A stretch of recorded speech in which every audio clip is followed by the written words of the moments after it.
A título preliminar quiero decir dos cosas. Una, pedirles disculpas por la escasez de espacio. Le acabo de decir a Juan José Millás que probablemente la próxima vez tengamos que programar su próxima conferencia en la Plaza de Toros de aquí de San Lorenzo. Y otra, les quiero hacer un ruego encarecidamente, y es que no es que apaguen sus teléfonos móviles, pero que sí los pongan o en silencio, o en modo avión, o en vibración, o lo que ustedes quieran, pero que por favor no suenen los móviles. Gracias. Bien, Juan José Millás inaugura el ciclo de conferencias extraordinarias de esta edición de los cursos de verano. Es una de las referencias más incuestionables y celebradas del periodismo literario y de la novela en España. La publicación en 1983 de su cuarta novela, Papel mojado, dirigida a un público juvenil, supuso un punto de inflexión en su carrera, al obtener un enorme éxito de crítica y por primera vez de público. No en vano, hasta la fecha, se han vendido más de 300.000 ejemplares. Si bien compaginó sus escritos con su trabajo en la Compañía Iberia, fue a partir de la concesión del Premio Nadal en 1990 por La soledad era esto, cuando decidió dedicarse en exclusiva a su verdadera vocación literaria y periodística. Además de los numerosos galardones que ha recibido a lo largo de su trayectoria, como son los premios Nadal, Primavera, Planeta o el Premio Nacional de Narrativa, y los de periodismo Mariano de Cavia, Miguel Delibes y Francisco Cerecero, es doctor honoris causa por las universidades de Turín y de Oviedo. Acaba de publicar este año su novela La mujer loca. Si algo distingue su estilo es la singularidad de transformar lo cotidiano en fantástico, lo real en irreal. Para ello creó un personal subgénero literario, el articuento, con el que contemplar con fina ironía y sentido crítico la realidad, en una suerte de amalgama del microrrelato con la columna de opinión. Y en este punto me gustaría recordar un extracto de su crónica del reciente acto de proclamación del rey Felipe VI y su posterior recorrido por las calles de Madrid, en El País, que cito textualmente. Decía: pues sí, de acuerdo, la fábula arrancó bien, pero enseguida se tornó aburrida. A veces uno se desenganchaba de lo que ocurría en la tele y se preguntaba, por ejemplo, cómo interpretarían las ratas de las alcantarillas el sonido del automóvil y el repiqueteo de los cascos de los caballos. Si España fuese un taller literario y yo su director, habría encargado a los alumnos que contaran todo desde el punto de vista de las ratas. No se apuren, servidor estaba ahí para representarlas. En 2004 dirigió en estos cursos de verano un taller de escritura creativa y, aunque ignoro lo que ocurriera dentro del aula, sí quedó en el recuerdo de todos nosotros su brillante intervención en el ciclo de conferencias extraordinarias de aquel mismo año, en la que, con el título de autoentrevista y para asombro y perplejidad de todos nosotros, se entrevistó a sí mismo. Juan José, cuando quieras. Sí. Está aquí, ¿no? Sí. Ahora. Buenos días. Gracias, Rafael. Gracias a la universidad por su hospitalidad y muchas gracias a todos ustedes por estar aquí.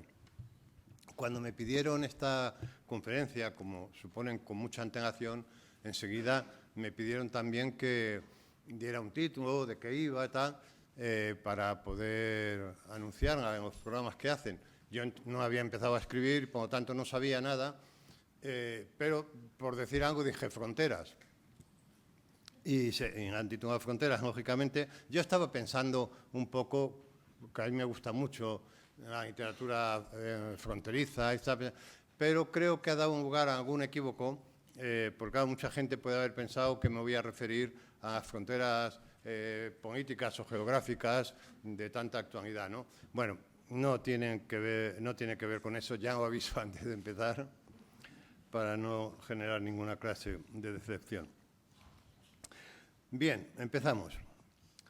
En una clase de escritura creativa, después de que una alumna hubiera leído un texto de encargo, pregunté a uno de sus compañeros qué le había parecido. Me ha gustado mucho porque lo he entendido y a mí me gustan las cosas que entiendo, dijo. Su afirmación acerca de las virtudes de lo inteligible fue tan categórica, tan agresiva incluso, que no me atreví a replicar. Esperé a la siguiente clase para decir algo. ¿Te gusta alguna cosa que no entiendas?, me pregunté al alumno con cautela. No, repitió tajantemente. Lo que no entiendo no me gusta. Desconecto, me voy. Estuve por hurgar un poco en el asunto, pero juzgué que no era el momento. Además, no quería poner en aprietos al chico, que me caía bien y que era un buen tipo. Había acudido al taller para aprender a escribir como se habla, porque pretendía escribir diálogos para el cine y en la televisión. Si quieres escribir como hablas, me dije, no me necesitas a mí.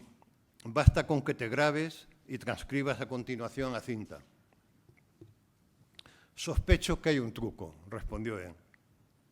El truco, le dije, consiste en otorgar a la escritura de una apariencia de oralidad. Una apariencia, dijo él. Una apariencia, dije yo.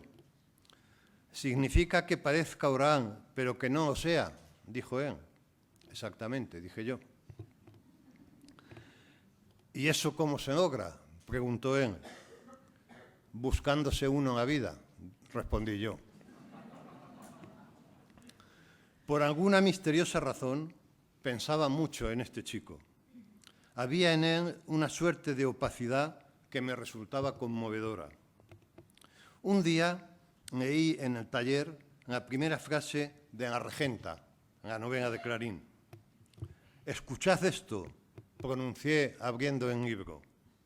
En la heroica ciudad dormía la siesta. Me dirigí luego al chico, al que solo le gustaba lo que entendía y al que en el futuro llamaremos Pedro. «Pedro, ¿te gusta este comienzo? ¿Te importaría volver a leerlo?», dijo él. En la heroica ciudad dormía la siesta, repetí. «Está bien», dijo él. «¿Pero es una obra maestra?», dije yo. «Hombre, tanto como una obra maestra», dudó él. «A lo mejor no lo has entendido», dije yo. «Sí que lo he entendido», se ofendió. «Dice que en la heroica ciudad dormía la siesta. No tiene más misterio». «¿Y tú te imaginas a un héroe durmiendo en la siesta?», pregunté. «Perfectamente», dijo él. «Ponme un ejemplo», dije yo. Mi padre, dijo él, mi padre se levanta a las 3 de la madrugada, va al mercado central, compra la carne del día, la transporta hasta su puesto en el mercado del barrio, la coloca, abre la tienda, atiende a los clientes. Mi padre pesa 120 kilos, es un gigante, no le tiene miedo a nada. Y después de comer, da una cabezada. ¿Qué responder a eso? El heroico padre de Pedro dormía la siesta. Había una frontera entre Pedro y yo. Entre el resto de los alumnos y yo no había nada.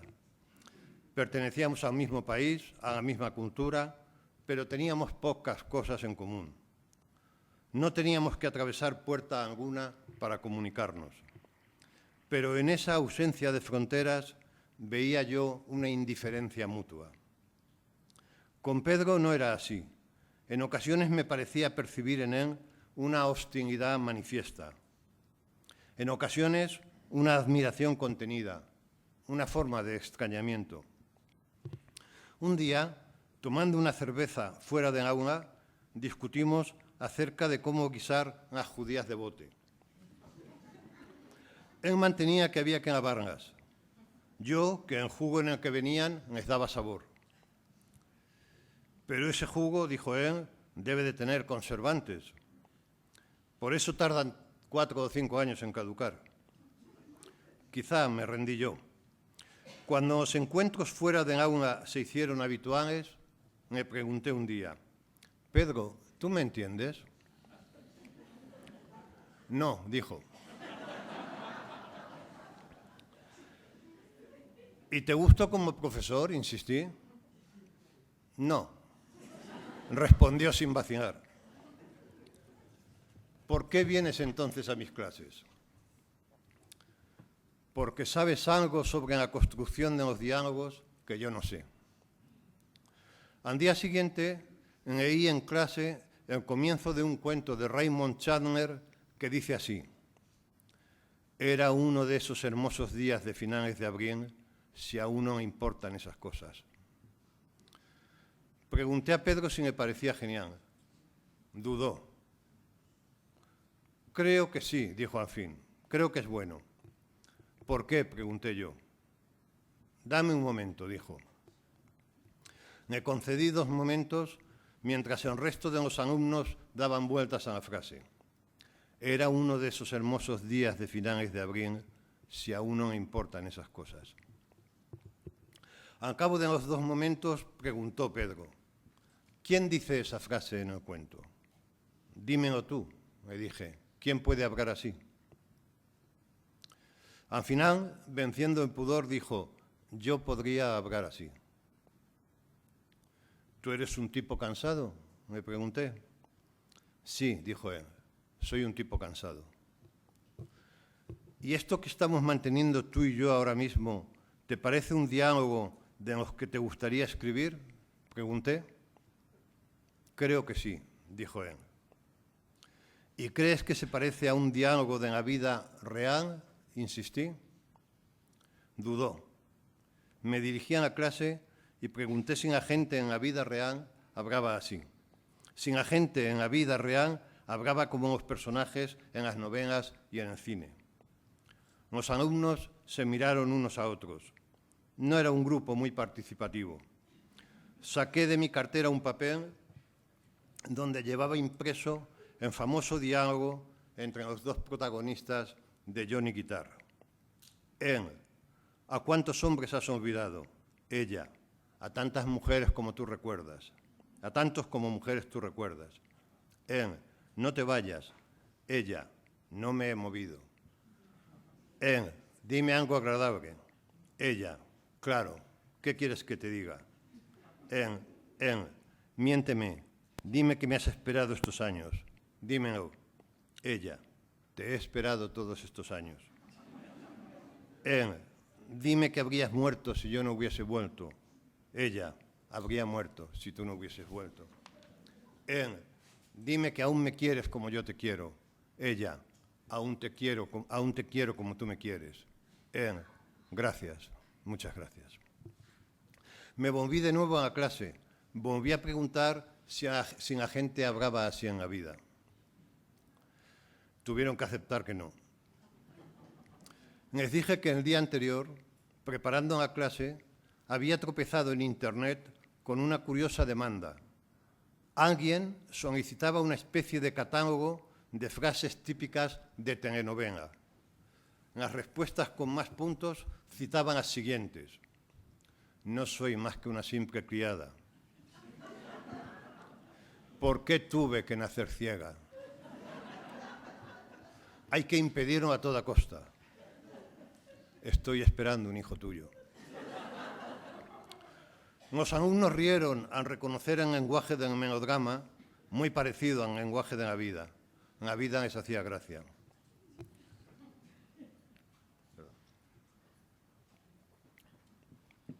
Pedro, en cambio, se había quedado pensativo.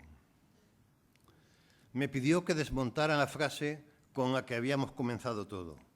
Era uno de esos hermosos días de finales de abril, si aún no importan esas cosas. Se trataba de un ejercicio de desmontar frases que hacíamos a veces y que les gustaba. Les solicité que pensaran en las avenidas y en los callejones.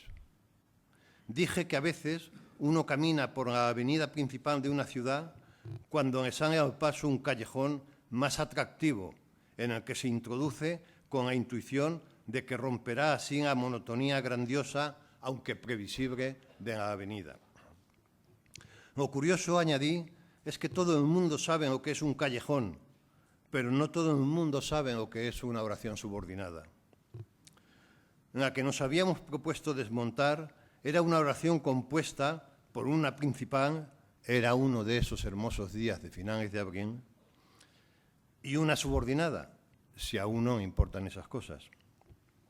La principal, les expliqué, era principal porque podría sobrevivir sin la subordinada, y la subordinada era subordinada porque carecía de sentido por sí sola. Ahora bien, añadí, la principal, pese a su capacidad de supervivencia, parecía idiota.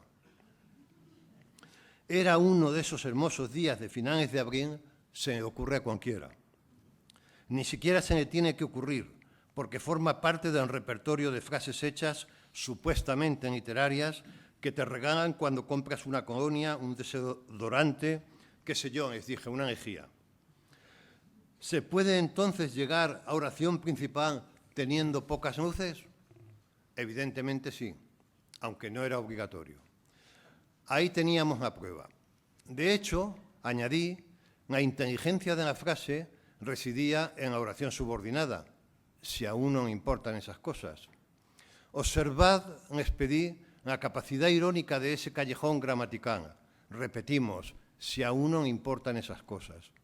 De súbito, y gracias a su subordinada, la frase principal, que por sí misma no valía un céntimo, adquiere una fuerza asombrosa. Se llena de luz, podríamos decir, como cuando uno, desde un canal estrecho y oscuro de Venecia, nos alcanza el resplandor del Gran Canal. No es que el Gran Canal dé asco, pero carece de sentido sin el retículo de callejones existentes en la parte de atrás. Bueno, estaba intentando explicarles, y explicar a Pedro en particular, que en la escritura creativa se distinguía de la prosa común, del habla, precisamente en la intención.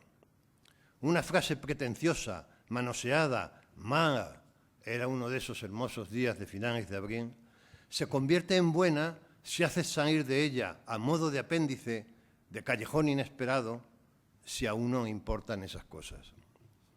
Al lenguaje literario le viene bien la definición de Bergson sobre el humor, una espera decepcionada. Esto es lo que decía Bergson del humor, que era una espera decepcionada. Una espera decepcionada, eso es exactamente la literatura. Decepcionada, debemos añadir, entre comillas, en el sentido de no previsible ni predecible, insistimos, si a uno le importan esas cosas. El lenguaje literario era, en cierto modo, una falsificación del lenguaje común. Era un doble inverso, un gemelo disímil. El lenguaje literario, al menos el lenguaje literario que a mí más me interesaba, era un pequeño intruso que intentaba pasar inadvertido entre el lenguaje común. Parte de su interés, si no todo, residía en esa capacidad no ya de ser tolerado por el sistema, siendo tan diferente a él, sino de confundirse con él hasta el punto de que mucha gente, como Pedro, suponía que aprender a escribir diálogos consistía en aprender a escribir como se habla. Quería llevar su vida, su habla, a la literatura. Quizá quería convertir su vida en una película. Los seres humanos somos copia unos de otros. De hecho, parecemos salidos de una fotocopiadora de 3D. De vez en cuando, una de esas copias adquiere un brillo especial y aparece, no sé, un Robert De Niro, un Al Pacino, un Marlon Brando, una Sofía Loren. Esa gente se caracteriza porque no termina, como la mayoría de nosotros, donde termina su piel. Poseen, como en imán, unas propiedades magnéticas capaces de producir atracción o rechazo en un radio X de acción. Las frases, por lo general, son copias unas de otras, pero algunas tampoco terminan donde acaban. ¿Qué distingue a las frases magnéticas de las comunes? Que en su interior sucede un drama, por lo general un drama de carácter semántico. La heroica ciudad dormía a siesta. Era uno de esos hermosos días de finales de abril, si aún no importan estas cosas. Por cierto que Pedro, mi alumno del taller de escritura creativa, era un tipo magnético, aunque de un magnetismo turbio, oscuro, un magnetismo con lagunas de opacidad. ¿A qué venía todo esto? Creo que a la frontera entre el gusto y el interés. Creo a los límites entre lo inteligible y lo ininteligible. Hay callejones que no entendemos, callejones de Madrid, París, Tokio, Shanghái o Berlín, que no entendemos. Por eso mismo, porque no los entendemos, nos asomamos a ellos con respeto desde la avenida principal, que tiene el don de la obviedad y en la que suele haber policía y en la que, por tanto, nos sentimos seguros. Pero no solo nos asomamos a esos callejones, a veces nos introducimos en ellos corriendo, no infrecuentemente, graves peligros. Iba a decir que a mí siempre me ha interesado lo que no entendía, pero la verdad es que yo nunca entendí nada. Tampoco la avenida principal. Significa que desde pequeño me vengo moviendo normalmente en un territorio que linda con aquel otro en el que se encuentra el mundo, la realidad extramental, la vida, como quieran llamarlo. Todo el esfuerzo por comprender lo que pasaba lo puse yo. Estoy siendo extremadamente sincero, créanme. Yo había nacido con apariencia de persona y me encontraba ahí, entre las personas. Salía al patio del colegio y daba patadas torpes al balón. Meaba en los urinarios rodeado de otros chicos que gastaban bromas sobre el tamaño de la pinina. Bromas que yo no entendía en absoluto, pero a las que me incorporé en un intento de ser como los demás. Yo quería ser como los demás. Y lo conseguía con frecuencia, pero de un modo algo mecánico, como una copia, como una falsificación, como una réplica. La vida, en esa frontera entre el deseo y la repugnancia, no es sencilla. Por aquellos años vi una película en blanco y negro cuyo título no recuerdo. Trataba de un ruso que por casualidad es idéntico físicamente a un norteamericano que trabaja en Estados Unidos para el gobierno. Son los años de la Guerra Fría. Los soviéticos entrenan al ruso para que sustituya al americano, al que raptarán o matarán, llegado el momento, no me acuerdo. El entrenamiento consiste en hacer hablar al ruso como el americano, en moverse como él, en incorporar sus manías, sus conocimientos. Para ello, construyen en alguna parte de Moscú un barrio idéntico al del americano, un decorado, en el que colocan las mismas tiendas, los mismos bares, idénticas farolas, etc. El soviético vive en aquel decorado como un americano. Sale a comprar y habla con el carnicero, con el de los periódicos, etc. La copia es perfecta, de modo que tras un duro entrenamiento para que no cometa ningún error, hacen desaparecer al americano verdadero y lo sustituyen por el americano falso. La copia es tan buena que ni en la esposa del americano nota el cambio. Creo que hay en la actualidad una serie de televisión que no he visto con un asunto parecido. Se titula The Americans y en este caso trata de una pareja de espías rusos que viven en Estados Unidos como dos americanos más.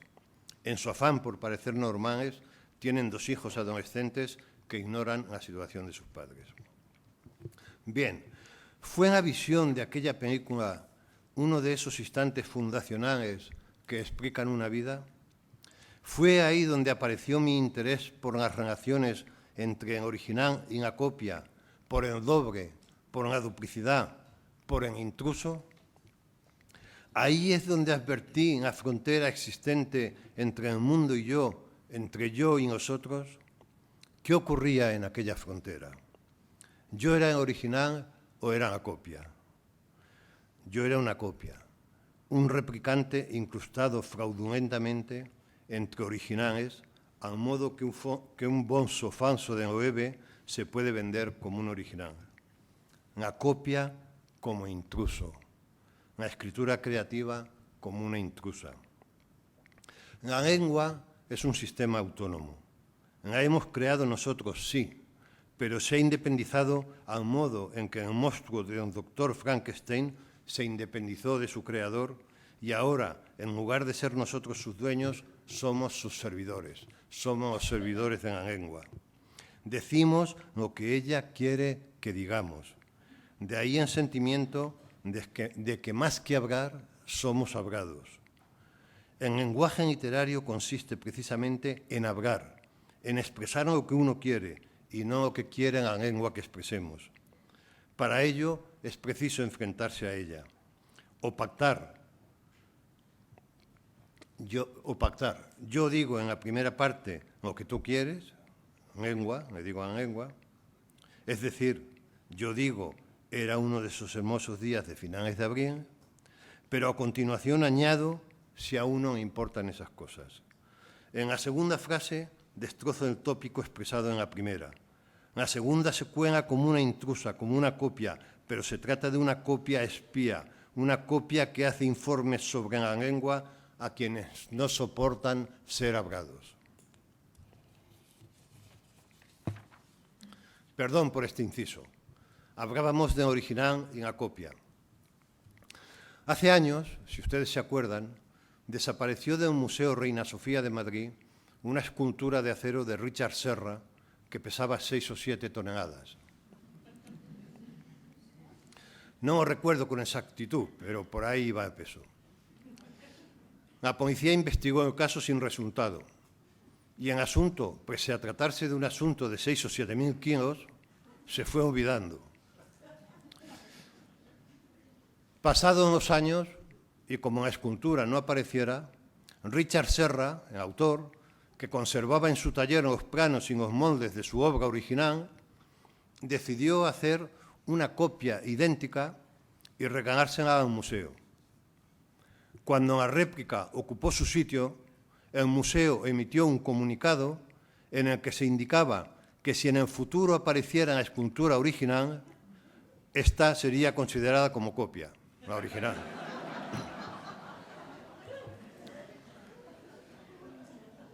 La original, a todos los efectos, sería la copia que se exhibía en el museo. Inevitablemente, imaginé un diálogo entre las dos esculturas. Uno de esos diálogos que a Pedro le gustaría escribir.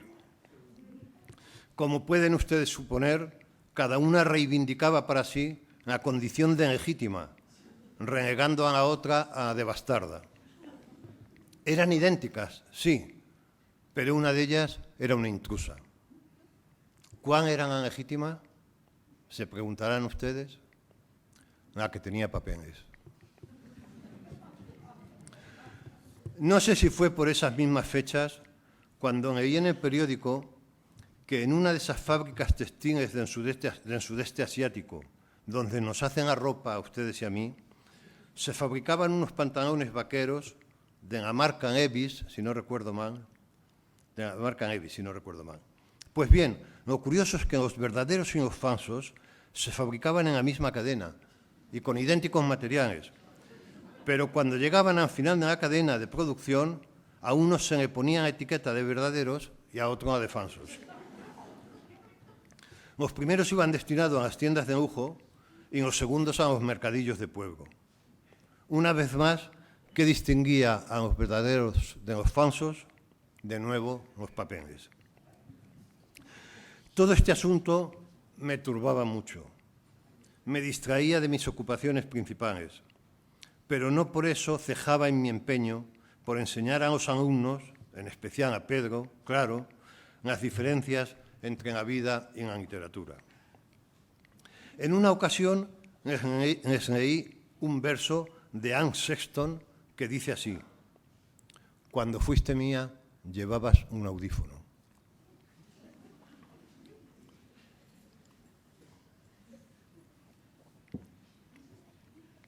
Se rieron todos, menos Pedro. ¿Por qué os reís?, pregunté. Las explicaciones fueron al principio confusas, pero poco a poco fuimos aproximándonos a la cuestión. Cuando fuiste mía, la oración subordinada en este caso, carecía de interés.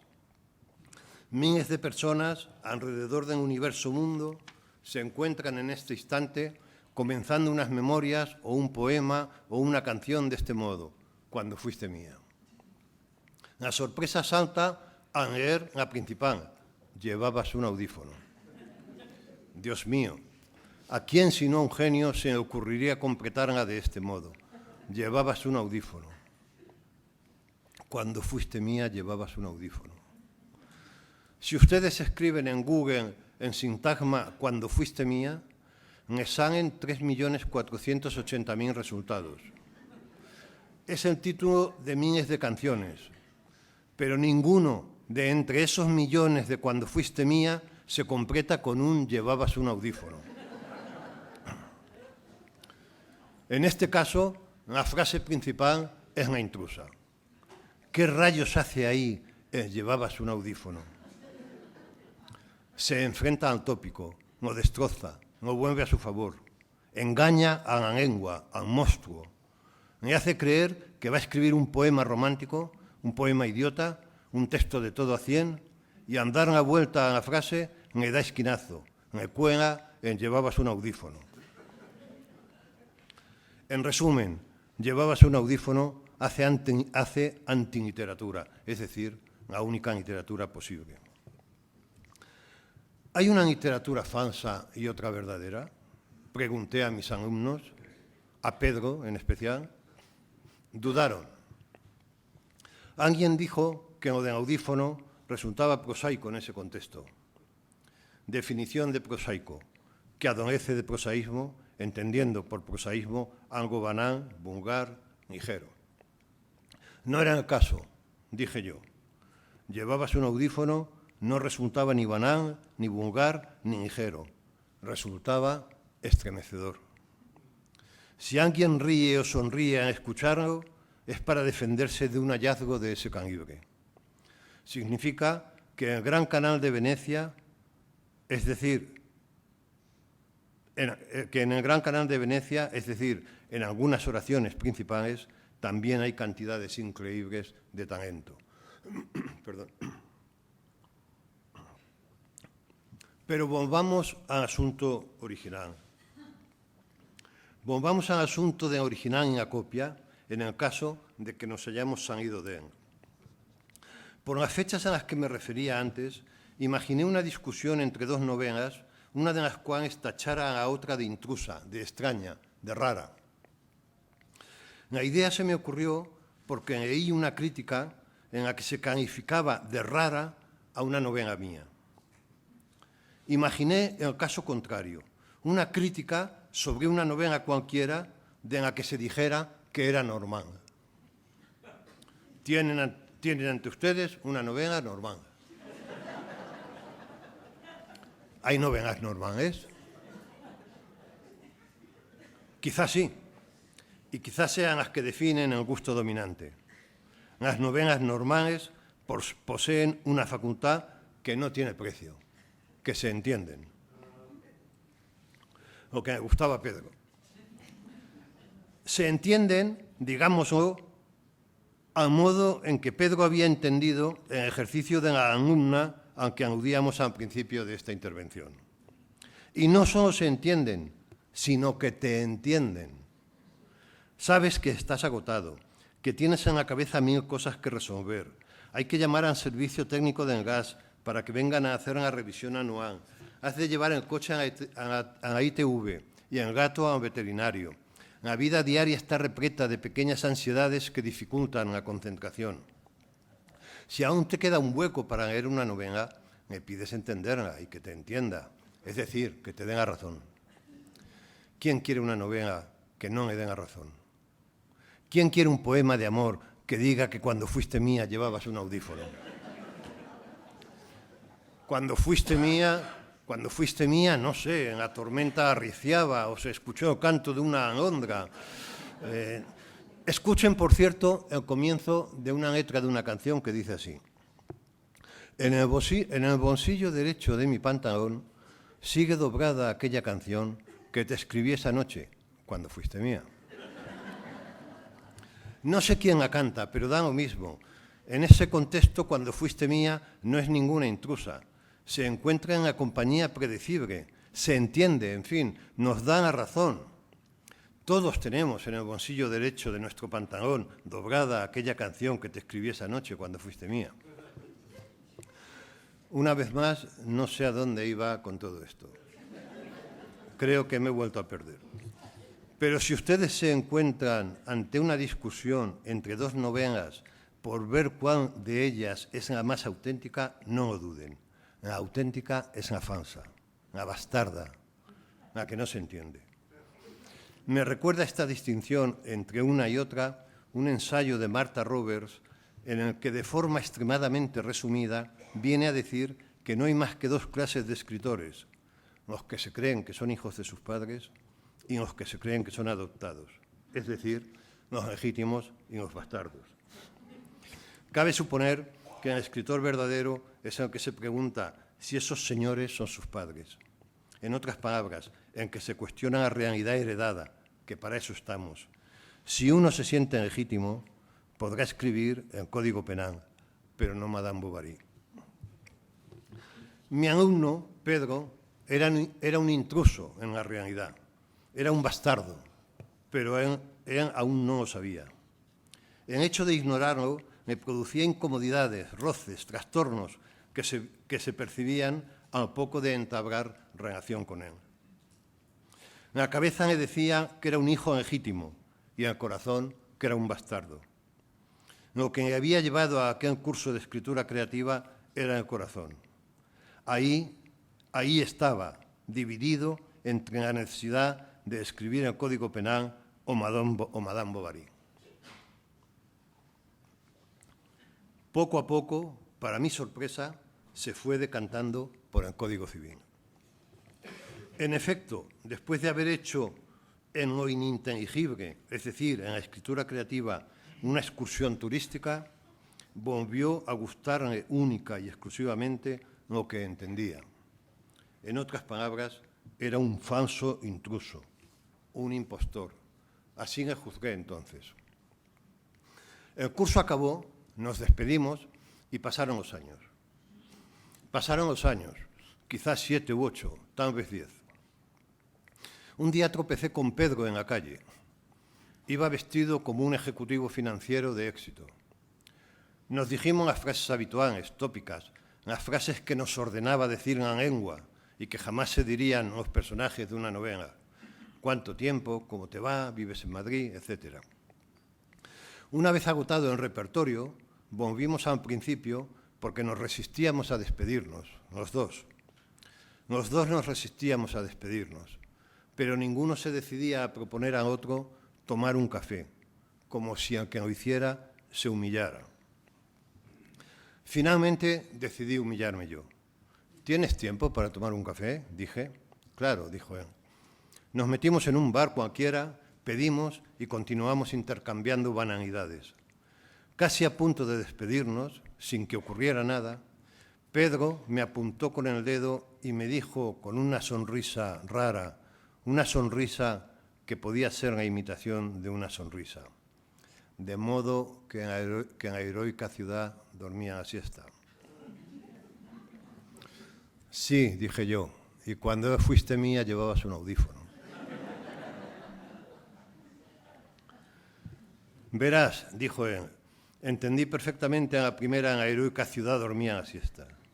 La entendí tanto que me asustó y por eso intenté devaluarla. Mi padre no tenía una carnicería, ni se levantaba a las 3 para ir al mercado, ni pesaba 120 kilos. Mi padre no era un héroe. Mi padre tenía 5 joyerías, 5. Ahora tenemos 10 porque me he incorporado yo al negocio. Por cierto, que no se me han quitado las ganas de escribir. Estoy precisamente a punto de empezar una historia que arranca en un curso de escritura creativa, en tu curso de escritura creativa. Me quedé perplejo. Pedro no era un impostor en la realidad, era un impostor en la escritura creativa. Quizá era un impostor en los dos sitios, un doble impostor. Había estado en los dos lados de la frontera y en los dos se sentía un extraño. Aunque no era un doble impostor, era un impostor alternativo. El doble impostor, según Phil K. Dick, es el policía disfrazado de policía. He vuelto a perderme, pero no he perdido de vista lo que perseguía al comenzar estas líneas.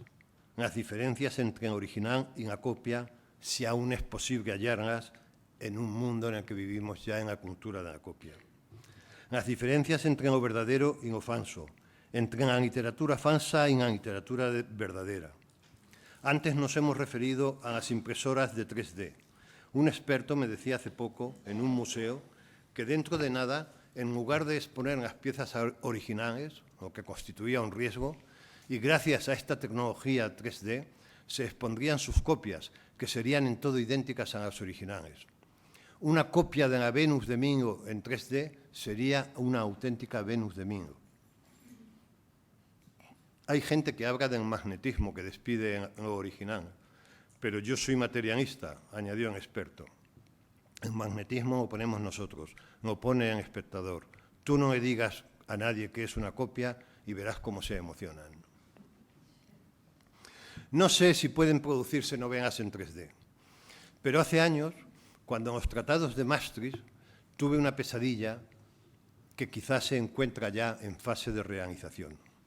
Si ustedes se acuerdan, por medio de aquellos acuerdos se decidió qué países producirían leche y qué países aceite y qué países cultivarían cereales, etc. Pero aunque la producción de leche se hubiera desplazado fuera de España, se permitió mantener una cuota durante un periodo X a quienes habían venido dedicándose a ello desde tiempos inmemoriales. Lo de la cuota funcionó el tiempo previsto. Luego, si no recuerdo mal, el Ministerio de Agricultura empezó a premiar a quienes se deshiciesen de su ganado o a que arrancara o sus olivos o sus vides. He matado 7 vacas, decía el ganadero a un funcionario del ministerio. Pues tenga usted 100.000 pesetas, o las que fueran, por esas 7 vacas sacadas para siempre de la economía productiva. He arrancado 1.000 olivos centenarios, decía el agricultor a un funcionario. Pues tenga usted 1.000.000 de pesetas por esos 1.000 olivos centenarios sacrificados en aras de la economía financiera. No sé si fue ahí donde comenzó la destrucción de la economía productiva. Pero bueno, tampoco viene al caso. Lo que sucedió es que yo imaginé de repente que los ministros de Economía de la Unión Europea se reunían de nuevo en Maastricht, pero esta vez para hablar de la novela. Habían decidido que la novela era una industria sucia, contaminante, cara, y que convenía desplazar su producción a los mismos lugares del sudeste asiático donde se fabricaban los pantalones vaqueros verdaderos y los falsos. Los diálogos, por ejemplo, se escribirían en Corea, las descripciones en China, los monólogos interiores en Taiwán, y así sucesivamente. Luego, todos esos materiales se montarían, por ejemplo, en Alemania o Francia. ¿Qué pasaría con los escritores europeos entonces? Al principio, se les asignaría una cuota. Si usted venía escribiendo una novela al año, por ejemplo, se le permitiría escribir 3 cuentos cada 12 meses. En una segunda etapa, como ya había ocurrido con la agricultura y la ganadería, te pagarían por desescribir tu propia obra. Yo me imaginaba yendo al Ministerio de Cultura y diciéndole a un funcionario: he desescrito El desorden de tu nombre. Una novela mía del año 87. Pues ahí van 5 millones de pesetas. En mi imaginación siempre me pagaban más por desescribir que por haber escrito.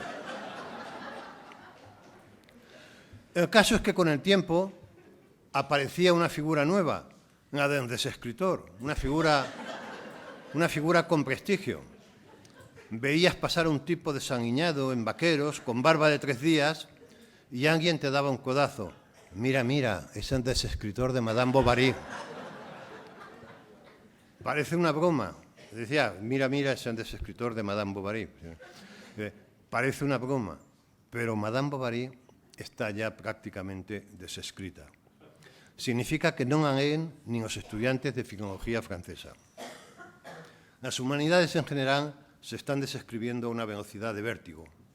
Cada vez es más penoso el bagaje de cultura humanística de quienes pretenden dedicarse a escribir y se matriculan en talleres de escritura creativa. Pero esa escritura se sustituye, creo yo, con una apariencia de literatura, quizá una réplica, una intrusa en el peor de los sentidos de la palabra, ahora sí, una doble impostora. Un policía disfrazado de policía. Quizá con ese remedio de escritura literaria se escriben novelas falsas que nos gustan porque ya no recordamos el sabor de las verdaderas al modo en que le gustan alguna, aunque no ha tenido ocasión de probarla alguna. Bueno, esto no es una hipótesis, ni siquiera una hipótesis minusválida, sin H. Es un ejercicio de asociación libre, aunque ya saben ustedes que la asociación libre es la menos libre de las asociaciones. En fin, una ocasión para preguntarnos sobre el gusto y sobre el interés, sobre lo inteligible y lo ininteligible, sobre los problemas de lo que entendemos y las virtudes de lo que no entendemos, sobre la diferencia entre hablar y ser hablado, escribir y ser escrito.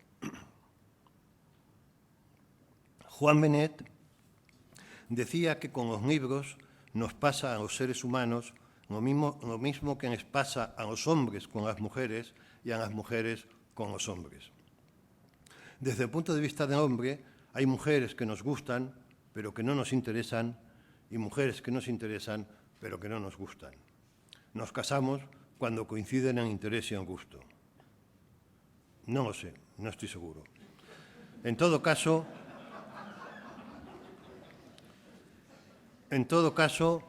hay libros que nos gustan y libros que nos interesan. No podemos entregarnos solo a los que nos gustan por el mero hecho de que los entendemos.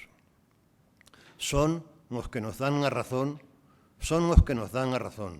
cuando lo que hay que buscar en los libros y en los cónyuges es que te la quiten. Muchas gracias.